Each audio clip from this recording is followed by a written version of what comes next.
คุณตื่นเช้าไปทำงานมานับครั้งไม่ถ้วนแต่คุณตื่นเช้าเพื่อรอดูวันเริ่มต้นและแสงแรกครั้งสุดท้ายเมื่อไหร่วันนี้เราจะไปชมแสงแรกของประเทศไทยและแสงแรกในใจของเราพร้อมๆกันไปครับ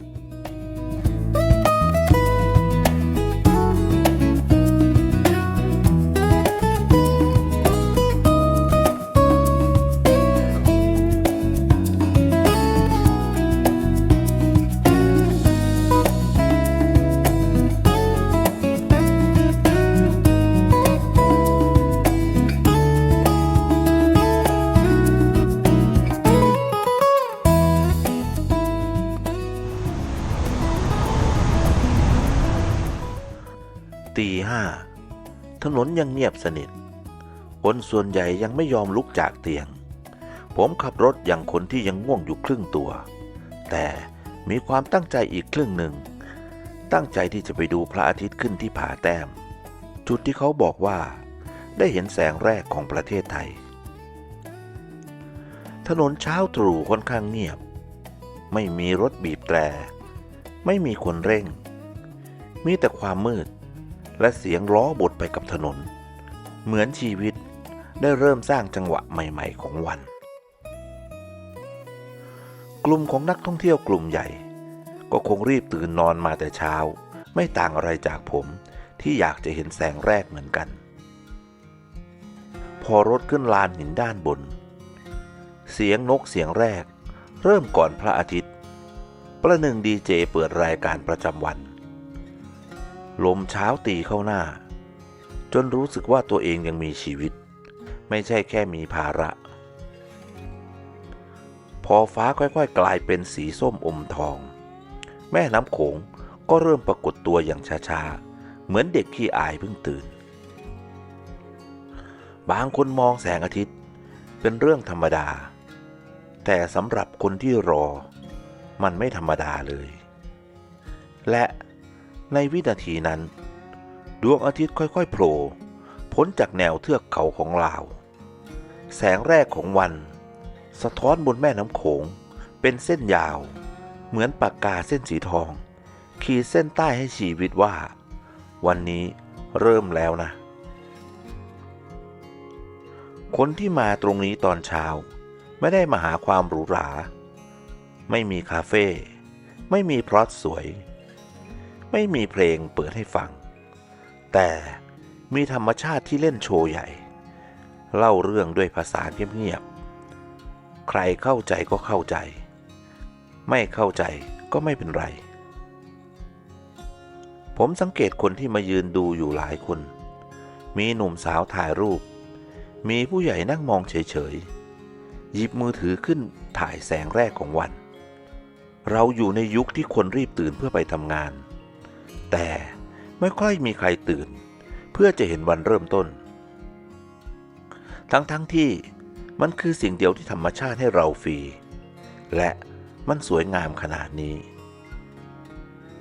บ้านหลังเล็กๆที่ได้รับแสงเหมือนถูกเปลี่ยนเป็นทองคำทุ่งนาที่ว่างเปล่าก็มีประกายขึ้นเหมือนมีความหมายผมตั้งคำถามกับตัวเองว่าเราให้คุณค่าอะไรกับชีวิตเราให้รางวัลอะไรกับตัวเองครั้งสุดท้ายเมื่อไหร่และเรายังฝันอยู่หรือตื่นขึ้นมาดูอยู่ไหมผาแต้มไม่ได้คำตอบมันแค่ยื่นกระจกให้เรามองชีวิตตัวเองในมุมที่ไม่ค่อยได้มองก่อนกลับผมหยิบกล้องขึ้นมาถ่ายรูปไม่ใช่เพื่ออวดใครแต่เพื่อเตือนตัวเองว่าผมเคยตื่นเช้าเพื่อดูอะไรที่งดงามไม่ใช่เพื่อรีบไปทำงานอย่างเดียวแสงแรกของวันไม่ได้เปลี่ยนโลกแต่มันเปลี่ยนคนที่ยอมตื่นขึ้นมาดูได้เสมอ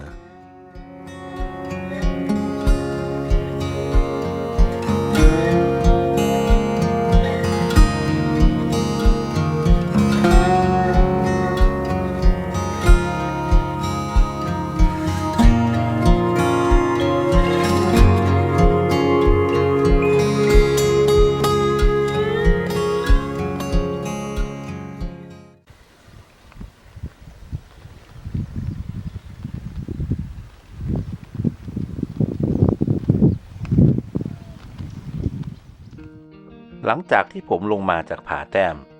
ใจที่ยังอุ่นด้วยแสงแรกของวันก็ถูกพาลงมาสู่ลำน้ำโขงอีกครั้งวันนี้ผมพามาชมแก่งน้ำสองสีที่วัดโขงเจียมจุดที่แม่น้ำสองสายสองสัญชาติไหลมาพบกันโดยไม่ต้องมีเครื่องแบ่งเขตไม่ต้องมีลายเซ็นของนักการเมือง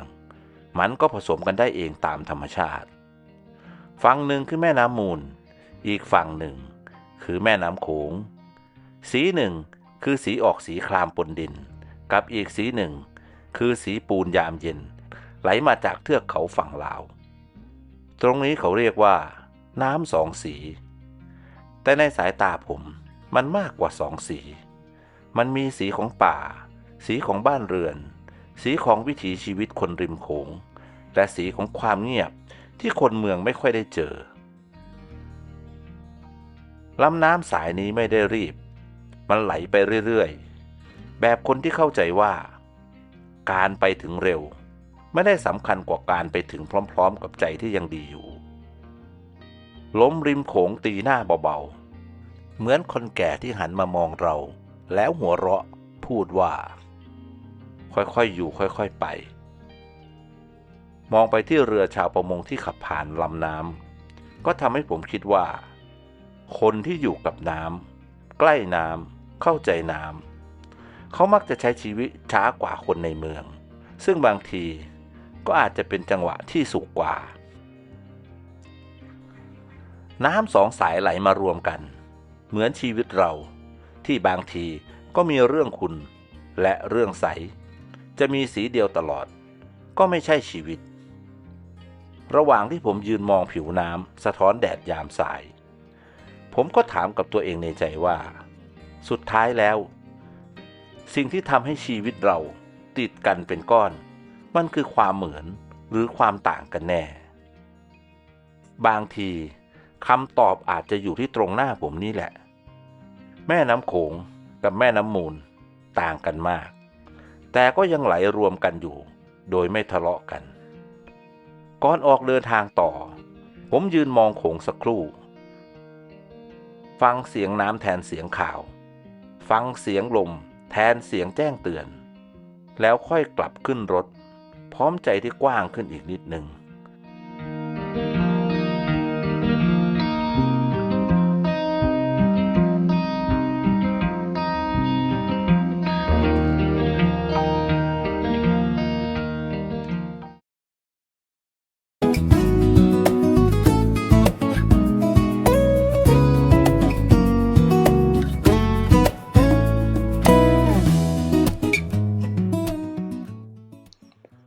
ยามเย็นหลังแม่น้ำสองสีสงบลงผมขับรถออกจากโขงเจียมข้ามแม่น้ำมูลขึ้นไปบนเขามุ่งหน้าไปยังวัดปูพร้าววัดเรืองแสงที่หลายคนเล่าถึงเส้นทางระหว่างทางเป็นเนินเขาและสวนยางกับบ้านคนที่ดูเงียบเหมือนอยู่นอกเวลาถนนไม่ได้เรียบตลอดแต่ก็ไม่ได้ทำให้ใครบนถนนนี้เรียบเร่งขึ้นสักนิดที่นี่ความช้าไม่ใช่ข้อผิดพลาดแต่เป็นธรรมชาติผมขับรถผ่านท้องฟ้าสีส้มก่อนมันจะกลายเป็นสีม่วงเหมือนสวรรค์กำลังเกลี่ยสีแต่งหน้าก่อนเข้างานกลางคืนในเมืองหลายคนใช้ชีวิตแข่งกับเวลาแต่ที่นี่เวลาคงปล่อยให้คนใช้ชีวิตแข่งกับใจตัวเองพอถึงวัดไฟสีทองจากพระอุโบสถตัดกับท้องฟ้าค่ำอย่างงดงามเสาแกะลายระยิบระยับเหมือนเส้นเลือดทองของวัดทุกอย่างสงบแต่ไม่เงียบเหมือนกำลังสวดโดยไม่มีเสียงผมนั่งมองพระประธานในอุโบสถได้ยินเสียงเด็กหัวเราะเสียงคนถ่ายรูปผสมกันจนเป็นเสียงของชีวิตไม่ใช่วัดในภาพถ่ายเพียงไม่นานฟ้าก็มืดพอทั้งด้านหน้าและด้านหลังของวัดก็เริ่มเรืองแสงขึ้นทีละส่วน ลวดลายสีเขียวพุ่งขึ้นเหมือนต้นไม้เติบโตจากความมืดไม่ต้องใช้ไฟฟ้าไม่ต้องใช้คำพูดมีคนที่มายืนถ่ายรูปมีคนมานั่งมองเงียบๆมีเด็กวิ่งเล่นบนลวดลายเรืองแสงด้วยความสนุกบางคนมาที่นี่เพื่อท่องเที่ยวบางคนมาที่นี่เพราะเหนื่อยจากโลกและบางคนมาที่นี่เพราะต้องการพื้นที่ให้ใจได้พักพอเห็นลวดลายเรืองแสงเหล่านั้นผมคิดขึ้นว่าคนเราก็ไม่ต่างกันกลางวันอาจจะดูเป็นธรรมดาและไม่มีอะไรเด่นมากแต่พอเจอความมืดกลับกลายเป็นสว่างขึ้นอย่างประหลาดในโลกนี้ไม่ได้มีแต่คนโชคดีที่มีแสงอยู่แล้วแต่ยังมีคนที่สร้างแสงขึ้นมาจากความเจ็บความพลาดและความเสียใจเหมือนต้นโพเรืองแสงบนกำแพงอุโบสถงดงามเพราะผ่านความมืดมาก่อนจะลงจากวัดผมมองกลับไปครั้งสุดท้ายแสงสีทองของพระประธานอยู่ด้านหน้าลวดลายเรืองแสงอยู่ด้านหลัง